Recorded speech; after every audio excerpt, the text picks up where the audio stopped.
Hi friends, welcome back to another video. അപ്പോൾ എന്തായാലും നമ്മളിപ്പോൾ ഈ ഒരു വീഡിയോയിൽ ബിലവ് ടോക്കണെ എങ്ങനെയാണ് ബിലവ് കോയിനാക്കി കൺവേർട്ട് ചെയ്യാൻ പറ്റുക എന്ന് നമുക്ക് നോക്കാം. അപ്പോൾ ഫസ്റ്റ് ഓഫ് ഓൾ നമ്മൾ എന്ത് ചെയ്യണം? എക്സ്ചേഞ്ച് സോണിൽ നിങ്ങൾ KYC ചെയ്യണം, നിങ്ങൾ രജിസ്റ്റർ ചെയ്യണം. അതിനുശേഷം KYC അപ്രൂവ് ചെയ്തതിന് ശേഷം മാത്രം നമ്മൾ ടോക്കൺസ് അവിടെ സെൻഡ് ചെയ്യുക. അപ്പോൾ ഞാനിപ്പോൾ എക്സ്ചേഞ്ച് സോണ് ലോഗിൻ ചെയ്തു. എൻ്റെ KYC ഓൾറെഡി അപ്രൂവ് ആയിട്ടുണ്ട്. അപ്രൂവ് ആയതിനു ശേഷം ഇവിടെ നമ്മൾ ഈ മൂന്ന് വരിയിൽ ക്ലിക്ക് ചെയ്ത് കഴിഞ്ഞാൽ നമുക്കിവിടെ ഫണ്ട് എന്നുള്ള ഓപ്ഷൻ ഉണ്ട്. ഈ ഫണ്ട് എന്നുള്ള ഓപ്ഷനിൽ ക്ലിക്ക് ചെയ്ത് കഴിഞ്ഞാൽ പല കോയിൻസ് ഇവിടെ കാണാൻ സാധിക്കും. ഇവിടെ അടിയിൽ ബിലോ ഞാൻ ഓൾറെഡി ഒരു 26 കോയിന് ഓൾറെഡി സെൻഡ് ചെയ്തിട്ടുണ്ട്. ഇവിടെ കാണാൻ സാധിക്കും ഡെപ്പോസിറ്റ്. ഈ ഡെപ്പോസിറ്റ് നമ്മൾ ക്ലിക്ക് ചെയ്ത് കഴിഞ്ഞാൽ എന്താണ് നമുക്ക് ഇതേപോലെ please pay attention coin you select. ഇവിടെ ബിലോന്റെ ടോക്കൺ അഡ്രസ്സ് കിട്ടാനായിട്ട് ഈ കൺഫേം എന്ന് കൊടുത്തിടത്ത് നമ്മൾ ക്ലിക്ക് ചെയ്യണം. അപ്പോൾ ഇവിടെ QR കോഡ് ഉണ്ട്. ഈ ഒരു അഡ്രസ്സിലേക്ക് നമുക്ക് കോയിൻ ഇടാം. ഇപ്പോൾ കോപ്പി എടുത്തതിന് ശേഷം മെറ്റാമാസ്കിൽ വന്നു. മെറ്റാമാസ്ക് ഓപ്പൺ ആക്കുക. മെറ്റാമാസ്ക് ഓപ്പൺ ആക്കിയതിന് ശേഷം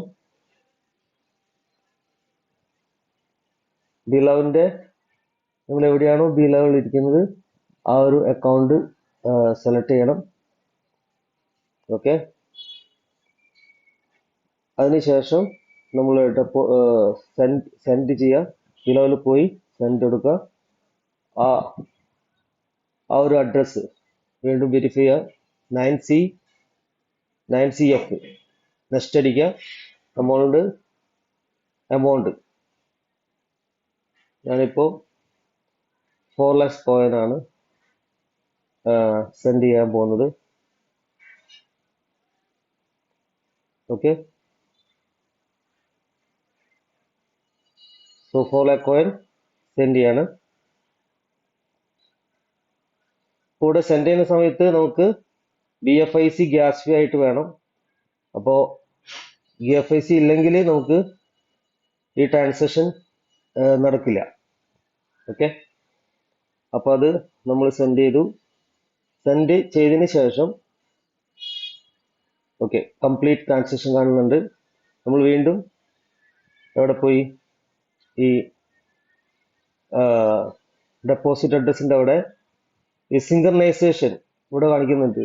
SYNC ട്രാൻസാക്ഷൻ കാണിക്കുന്നുണ്ട്. അവിടെ നമ്മൾ ക്ലിക്ക് ചെയ്യണം. അപ്പോൾ അവിടെ ക്ലിക്ക് ചെയ്ത് കഴിഞ്ഞാൽ കുറച്ച് സമയം വെയിറ്റ് ചെയ്യുക. നമ്മുടെ കോയിൻസ് ഇവിടെ കാണിക്കുന്നതായിരിക്കും. ഓക്കെ, കണ്ടോ? ഇപ്പോൾ എൻ്റെ ആ 4 lakhs കോയിനും മുന്നുണ്ടായിരുന്ന 26 കോയിനും അതിവിടെ കാണിക്കുന്നുണ്ട്. ഇപ്പോൾ നമ്മളിപ്പോൾ അയച്ചപ്പോൾ തന്നെ എന്താണ് ഇത് ഓൾറെഡി കോയിൻ ടോക്കൺ എന്നുള്ളത് കോയിനായി മാറിക്കഴിഞ്ഞു.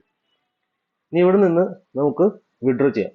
അപ്പോൾ വിഡ്രോ ചെയ്യാനായിട്ട് നമ്മൾ ശ്രദ്ധിക്കേണ്ടത്, നമ്മൾ വിഡ്രോ ഒരിക്കലും മെറ്റാമാസ്കിലേക്ക് കൊടുക്കരുത്.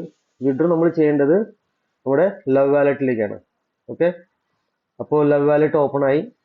ലവ് വാലറ്റിൽ നമ്മൾ ശ്രദ്ധിക്കണം, ഇവിടെ 2 കോയിൻ ഉണ്ട്. ഒന്ന് ഇവിടെ ഇത് കണ്ടില്ലേ, ബിലവ് BFIC ഉണ്ട്. അതുപോലെ തന്നെ ബിലവ് ടോക്കൺ ഉണ്ട്, ബിലവ് കോയിൻ ഉണ്ട്. അപ്പോൾ ഇത് നമ്മൾ സെലക്ട് ചെയ്യാം. കാരണം ഇതിലാണ് നമ്മുടെ ബ്ലോക്ക് ചെയിൻ ഉള്ളത്. ഇത് നമുക്ക് റിസീവ് സെലക്ട് ചെയ്ത് കഴിഞ്ഞാൽ ഇവിടെ റിസീവ് അഡ്രസ്സ് നമുക്ക് കിട്ടും. ഓക്കെ, കോപ്പി എടുത്തു. ഈ റിസീവ് അഡ്രസ്സ് നമ്മൾ കോപ്പി എടുക്കുക.